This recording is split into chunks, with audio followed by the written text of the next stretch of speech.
rest of us, they're all running around in their sensible polo shirts trying to figure it out. Get them out of there!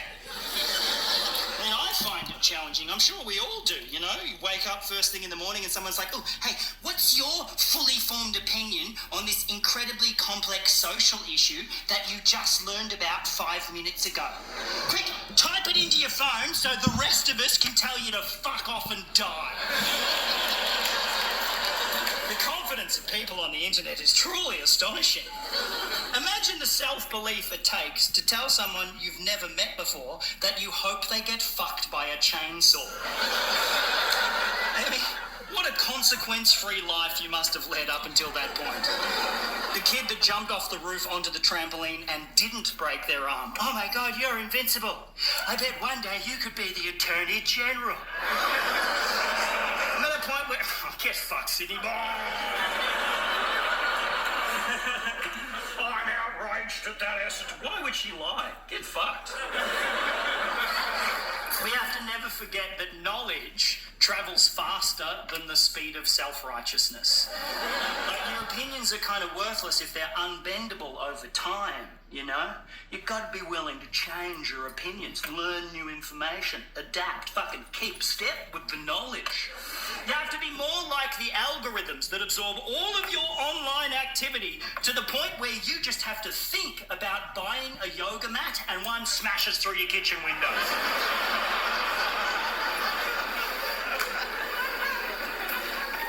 And if you're unhappy, you know, just fucking change.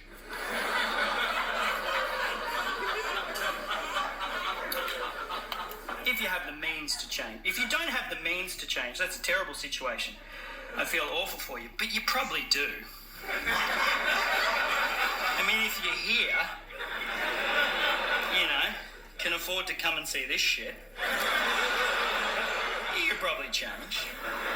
Might be the hardest thing you've ever done. Might take ages.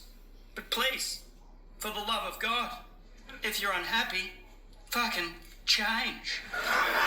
Because quite frankly, you being miserable is ruining it for the rest of us. Yelling at me in traffic because you married an arsehole, just end your marriage. You're killing the fucking vibe out here.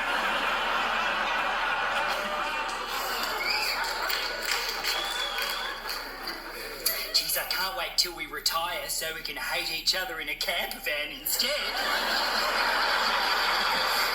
I've always wanted to yell at you in a camper van. Travelling only broadens your horizons if you're open to having your horizons broadened. Otherwise, you're just the same dickhead in a different deck chair.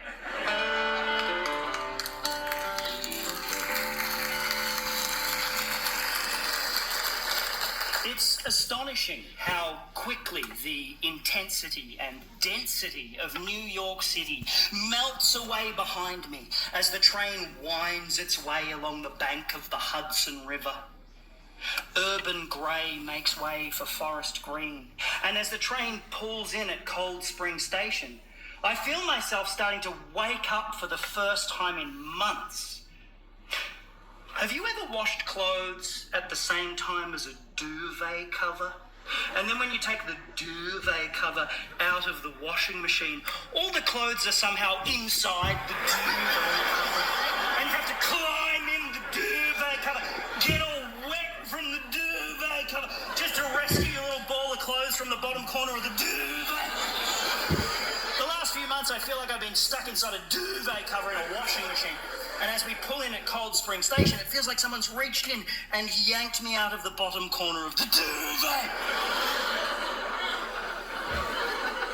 I wander up the quaint little main street of Cold Spring, and my brain is having trouble processing the fact that I was in a cultural melting pot of 8 million people an hour and a half ago, and now I appear to have stepped onto the set of an episode of Whitey McWhiterson Goes to Whitopia. But I catch myself being elitist, and I hate being elitist, so I stop and I say hello to a man who's walking his dog, and he hears my Australian accent and starts telling me that this is the town that Don McLean lived in when he wrote the song American Pie. Realising that I was right to be elitist, I wish the man a speedy death and continue up the hill.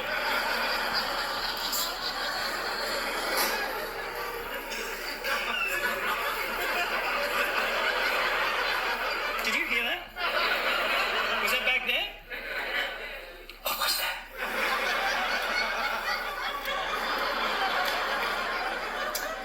Back to the story.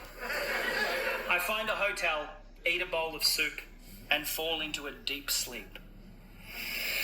In my dream, I'm 8 years old, lying in bed in the spare room at my grandparents' house, listening to pigeons cooing on the windowsill, waiting for everybody else to wake up.